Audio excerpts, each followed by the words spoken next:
What a trip. So did y'all have a good 4th of July? Fantastic, fantastic. I was in less pain on the 4th than I was on the 3rd, so it was a fantastic day for me. That's not the name of my talk. Oh, that's it. Clever, huh? So if there's anyone in the room that doesn't know, last Monday I had surgery on my lumbar spine, where a surgeon went in and cut a 3.5-inch incision and climbed in there and cut away a good part of my disc between L3 and L4, and grind out some bone and played in there for a while, moved a little nerve over, which I was really grateful for, and closed that all back up, and I have been in recovery this week. But by golly, I don't want to talk about that right now. I want to kind of tell you what got me there, because it's been quite a run. And some of you have known that I've missed a couple of weeks, the last couple of weeks, and but this thing has been going on for a while. And I have to go all the way back, and I've got some notes here, so I'm going to make sure that I follow my notes. But I have to look down and see that I have things to say. First of all, I want to thank you. I want to thank everybody that has held me in their treatments and prayers and sent well wishes and loved on me. It's been delightful and wonderful to receive your blessings. I note especially Dee Brooks, who came and nursed on me, and Deb and Mary Love, who came and did the same thing and brought all kind of contraptions early on in this process, and really were there trying to help me through this in the early stages. And I don't know if Selena's in the room, but she sent me flowers, which is really sweet. They're out in the entryway there. So I've had lots of people loving on me here and really around the world, and with a lot of well wishes. But the person I have to thank the most for all of this, of course, is Barbara. Yeah. If I gave you a list of qualities for Barbara, would caretaking be anywhere near the top? It wouldn't have been on my list, but I would have to change that now, because she has served me fresh cooked food just about every meal. She has made sure that I was comfortable, even through the night, checking on me every 2 hours and giving me lots of drugs. I've been on lots of drugs. And I figured out why opioids are so abused in the world. They really work. I mean, they give you a sense of exhilaration. There's Selena. Thank you, Selena, for the flowers. That was sweet. They give you hallucinations. It's fascinating. And one thing I noticed is that they don't really take all of that back pain away, but they take enough of it away that you're not screaming and that you can kind of observe it. And what I got was, while I was getting a break from all of this pain, my body wasn't. My body was just getting slammed with that. That nerve was just pissed off and telling every single cell in my body. That was fascinating to observe in those moments that I was coherent enough to observe them. But moving on to my story. It started on, let me look at the exact date, April 13th. It was a Saturday. It was called Spring Sparkle Day. Spring Sparkle Day. This was my delusional idea that lots and lots of people would give up a Friday in April and come Saturday in April and work their butts off over here. Now, I convinced over 30 people to do it in 2018. So I had convinced myself that many people or more were going to show up this year and help make this happen. 5 people came. And of course, I had gone and purchased food for 30 plus and got everything ready and had everything in order and had a list that was that long of things to do around here. And 5 folks showed up. Now, if you're thinking that you're going to tell me in the line where you were on April 13th, I don't care. And if you're sitting there thinking, oh crap, I should have done that, and start on a guilt trip, stop it. You're going to miss the point of my talk. That is useless. It doesn't matter. That was exactly what needed to happen that day. But so I had this list. I remember at one point during the day, David Mark came over to me and took the list. He said, we're not doing that. And no, that's another Saturday. And he went down to my list and cut it down pretty good. But still, I had all these things I wanted to get done. So overdid it. And I ruptured a disc in my back. Now, I didn't know that on Saturday. I just knew I was exhausted at the end of the day. And of course, I got up the next day and we had a great Sunday. And, you just move on. You just don't get stuck in that stuff. But my back hurt. So I put up with it for the week. And I would find that it would hurt to the point I'd have to sit down. And it seemed every day, it seemed to be getting a little worse. And this was not unfamiliar pain. You see, last summer in 2018, somewhere in the summer, this happened down in Florida. And I know why. We were on these anti-gravity chairs, and the back of the chair sloped the wrong way. And I had done something, I had bulged out a disc in my back, and I went to a lovely Russian doctor in South Florida, and he prescribed 5 medications. And inside of 4 days, the pain was gone, and I was great, and I was back at the beach. In fact, I was back at the beach before that, but because the beach is so friggin' important to me. I'm obsessive about being at the beach. So it really worked. So by the end of this week, where it got kind of progressively more painful, I went to the open clinic with my family doctor and saw a nurse practitioner. And I brought my list of 5 drugs. I said, give me these 5 drugs. This is not how allopathic medicine works. She gave me 2. So I took my 2 and I went home and went through the weekend and got on a plane the next Tuesday and went to Florida. She gave me enough pills, and they were an opioid and a steroid. And I took them faithfully at the beach, and about the time it was time to go home from the beach, I ran out of pills. And I came home and it started hurting again. So I went back to my doctor, because that's what you do, right? Thinking maybe I get some more pills, but that wasn't what he thought was a good idea. So he said that he would give me some pills, not the same things. He gave me some different drugs, and he said we're gonna look into physical therapy. And I thought that was a great idea. So I went on with my week, and I called a physical therapist, and they couldn't see me. They could see me the next week, and then by the next week came, we found out that they don't take my insurance. The pain is not bad enough to pay the bill when you have insurance. So I changed insurance. I changed to another PT. I called them and I said, when can I get in? We verified the insurance. When can I get in? And they said, we can fit you in Thursday. Oh, I can't come on Thursday. I'm going to be in Chattanooga. So on Thursday, instead of doing my first physical therapy, I went to Chattanooga, Tennessee. I had lovely lunch with Edwene Gaines. And I interviewed her for an article that I wrote, have since written, for Science of Mind magazine. It's the feature article. She'll be on the cover of Science of Mind magazine in September, and I get the byline on this article about her life. And it was a delightful day. I had a wonderful time. When we were done with lunch, I got back in my car, and I'd love to tell you, and I wrote in my notes that I came directly home, but I did not. I went to Atlanta, and I bought this suit. And I can prove it. The flaps are still connected on the back here. So, oops. So, I bought this in the last 2 suits you saw me in. And then I hurried home. I got home about 9 o'clock that night. And slept well, got up, did Saturday, did Sunday. Everything was great. Sunday night, I'm feeling terrible. And it's not my back. It's everything. I'm laying in bed shaking. In fact, so much that I got up and went outside and dove into our hot tub. And then I couldn't get out. And it was just weird. Barbara's trying to get me out of this hot tub, and I feel terrible. And she put me in bed, and she took my temperature, and it was 103.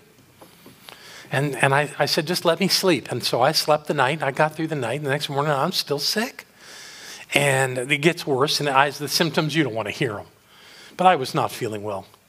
She kept taking my temperature. It was at 103. And she said, I really should take you to a doctor or the emergency room. I go, I don't want to go. Leave me alone. Leave me alone. I'll get better.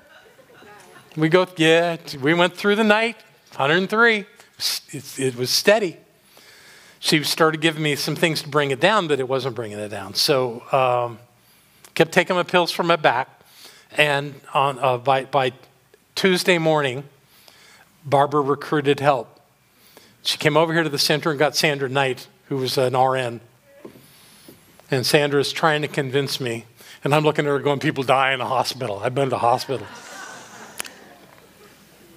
And Barbara leaves the room. And she leans down and she says, if Barbara was in this bed right now, what would you do? Okay, we'll go to the hospital. So they call an ambulance. I've never been in an ambulance. But I have to. Our stairs are too narrow, and the turns are too tight to make get an ambulance up. So I had to get down to the basement. I walked down the stairs to the basement, and my back's still a mess, but I feel just awful. And I get in the ambulance, and we have a lovely ride to the hospital. And there were no rooms, so I was out in the hall while I was there for however many hours. Devon came and blessed me and loved on me, and they were about to release me, and I got the shakes again, and my heart started beating. It started going really fast, and the doctor said, "We can't release you. We're going to bring you into the hospital." And so they put me in a room and put me on a drip antibiotic for the next 2 days, and until Thursday I was there, and whatever it was, they killed it. They kept taking blood all the time. They couldn't figure out what it was, but they knew it wasn't good because they would not come in the room without a face mask and a robe or a gown and rubber gloves, and they would come in, and if they touched anything, it all went in the trash or wherever it goes. And so they had me pretty much quarantined in there. Barbara didn't care. She right with me the whole time. But so on Thursday, they let me out, sent me home. I had a follow-up with my doctor the next day. And on my way to the doctor, I got a call from the health department. They wanted to let me know that they had identified what I had.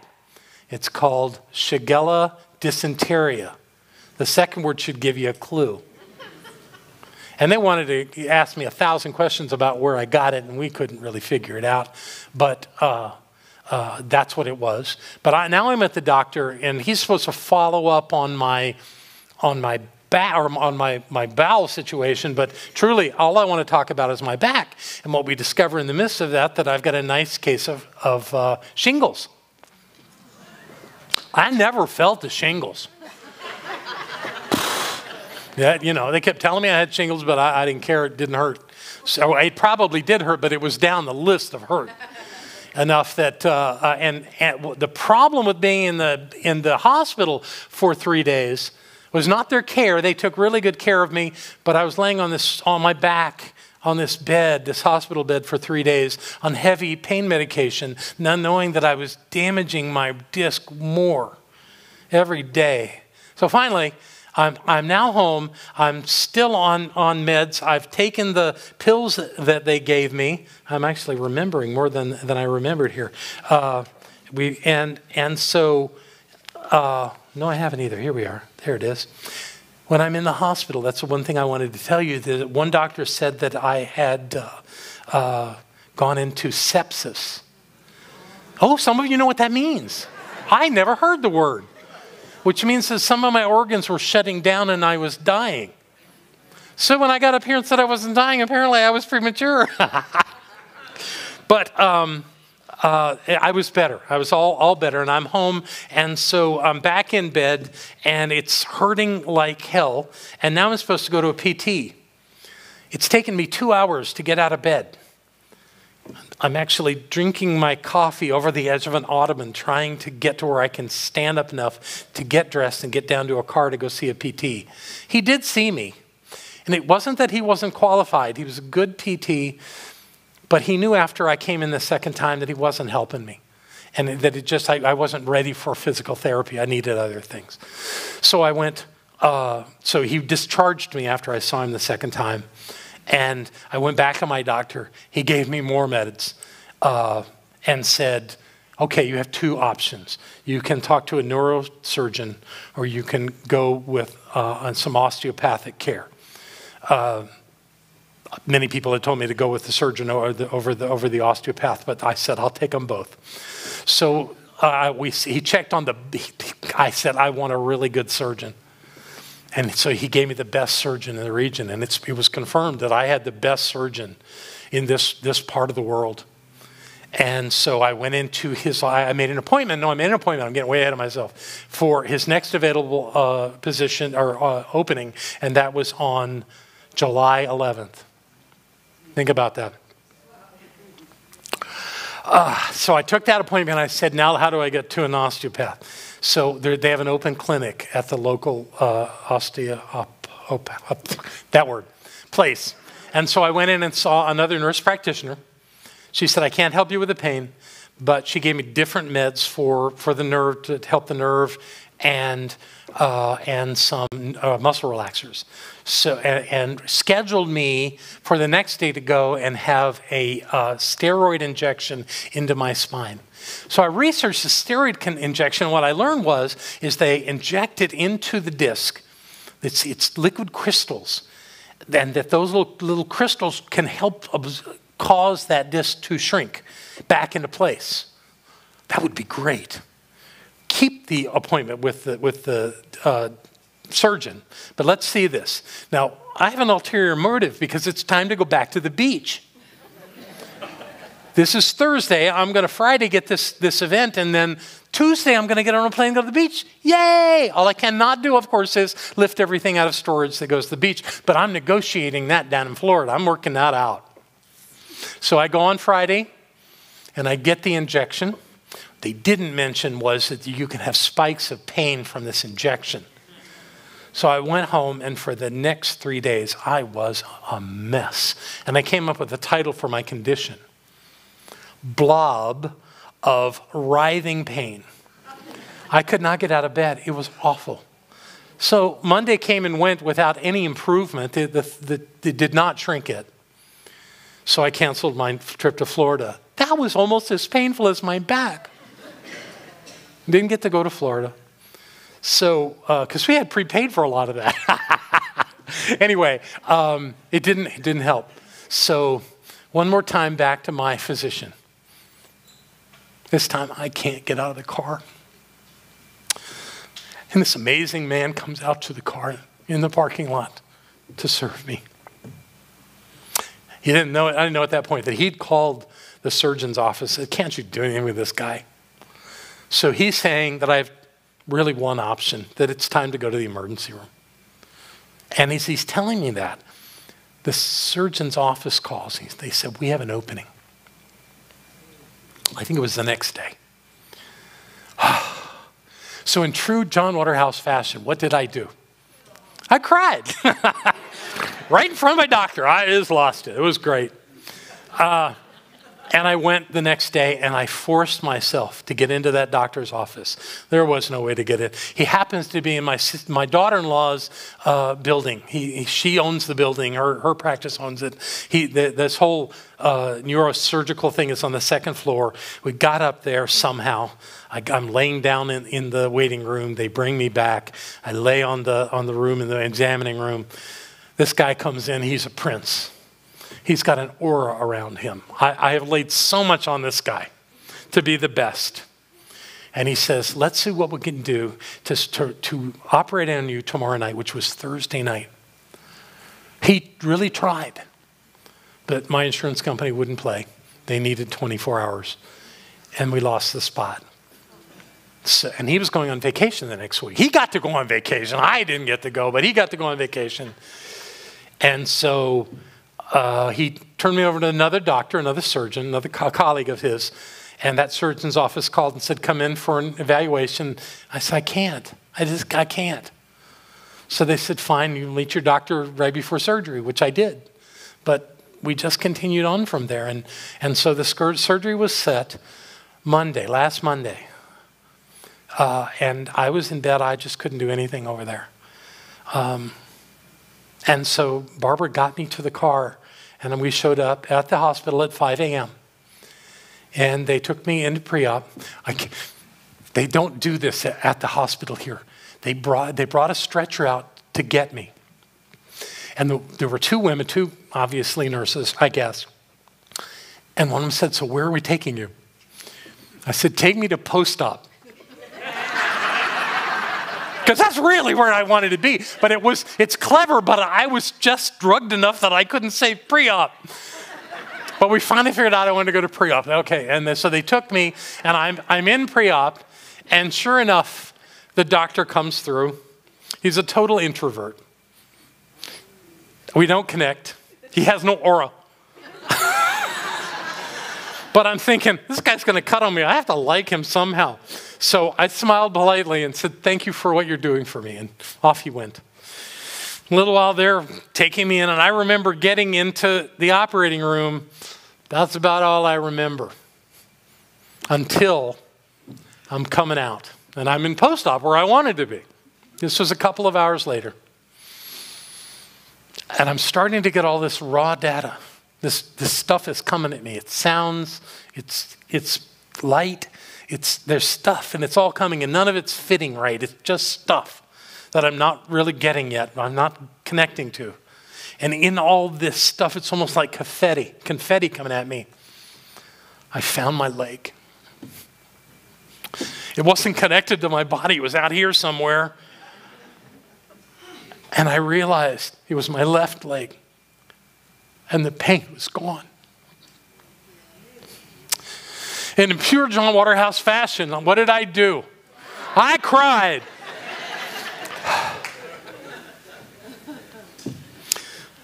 And then Barbara was there. And the nurse told Barbara that most people coming out of this kind of surgery do not have the relief from the pain that quickly. It takes a day or two. So I'm well ahead of the game here. And feeling really good. And the doctor came through and I shook his hand and thanked him. And they got me down to the car. And I went home. And the anesthesia wore off. But I got to tell you, surgical pain does not compare in any way to what I was feeling before. And what I realized too was during all of that extreme pain like I'd never in my life experienced, I could now think about what was going on. And I'm a metaphysician through and through. The things I teach you, I believe. To the depths of my being, I believe them. So I had to ask myself, what's going on? What is this about? That intense pain is now gone. You're doing better. What was this about? And as I have often said, everything has value. Everything has meaning. But you got to go find it. It doesn't just show up with it, showing this is it, this is it. It doesn't do that. You got to go find it. So I went to find it. And what came to me very easily was the concept, which we don't really teach here, but the Eastern principle of karma. What's going on? Karma, I love to teach because I think people misunderstand it in the Western world. Most people think it's punishment. Like you do something wrong and then you get punished for it. I don't believe that's what karma is. I believe that we, as spiritual beings, experience the totality of the things that happen to and around us in our lives. So that when we have an experience, we only really get half of it. And that we're bound to find is the other half through an additional experience, that we're going to get the whole thing. Now, what I often teach is the idea of instant karma. And my favorite story is when I lived in Australia and I was out we had been scuba diving on the Great Barrier Reef, having a great time. And the day was over and we're going back in. And they do wear them, but not as many as we do. Most of the caps and hats that they wear they're full brimmed. They're not baseball caps. And the guy next to me had on a full brimmed hat and he was flopping in the breeze. Smart ass. I'm kind of behind him, so I reach up and I grab the hat and put it behind me and I look behind me in the water. Everybody turns around. Oh, then I hold up the hat. At that moment, my hat went in the water. Now that's instant karma. But not all karma is available to us instantly. And in my thinking about my life, what I realized is that over the last 65 years, I've pissed off a lot of people.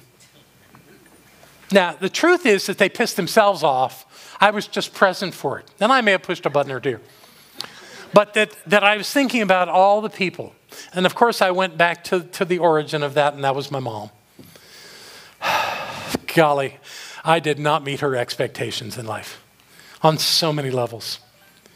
And, you know, she had her way of dealing with that. It's the way she was dealt with, and that was to punish me when I didn't do it her way. And not doing it her way meant that I was going to get punished corporally, as they call it. And her way was usually a switch. If you know anything about South Florida, we have these bushes called ixora bushes. And a branch, a little thing off an ixora shrub is a perfect thing to smack a child with and get welts on their legs. And to get their attention. Not that they're not going to do it again, but it's painful. And I remember my mother saying to me on many occasions, "This hurts me more than it hurts you."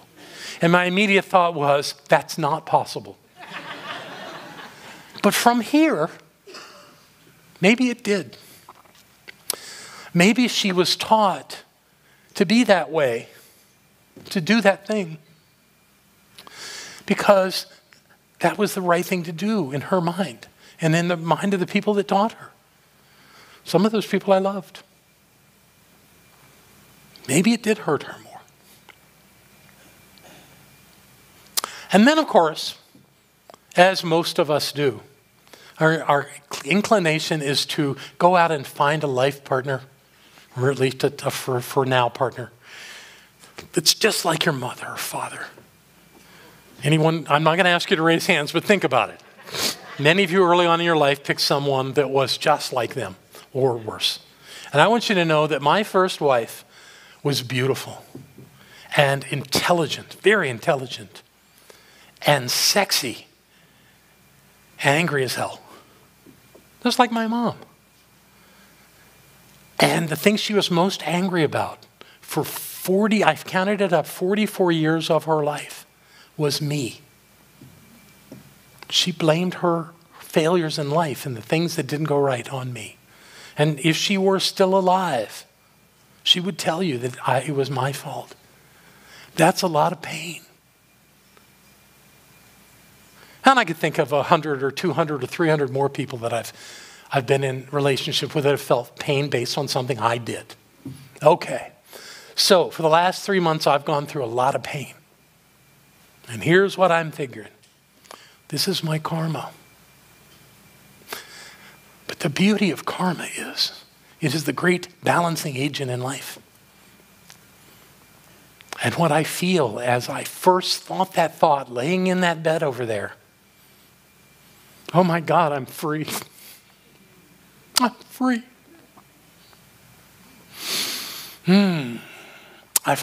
It's all equal out now. It's all right. It's all good. Yeah. Wow. Talk about freedom. It's actually freedom through pain in this case. Now, there may be someone there that's going, that's nonsense, John.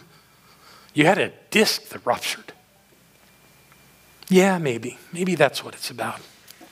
But it's more than that to me. It's about knowing that even in the things that look so impossible to control, that maybe I'm still in control. Maybe I'm still creating the life I want. Maybe it's a rationalization, but maybe that rationalization helps me to be whole. And right now I'm feeling very whole. So my wish for you is that when something happens that makes you feel like you're out of control, that makes you feel like you can't have your life the way you want it, that's an illusion. You're in absolute control. All you need to do is figure out why you're doing this and what the end result will be that will serve you on your spiritual path of life. Because when you do, you will be free. And that's the truth. I love you very much. God bless you all.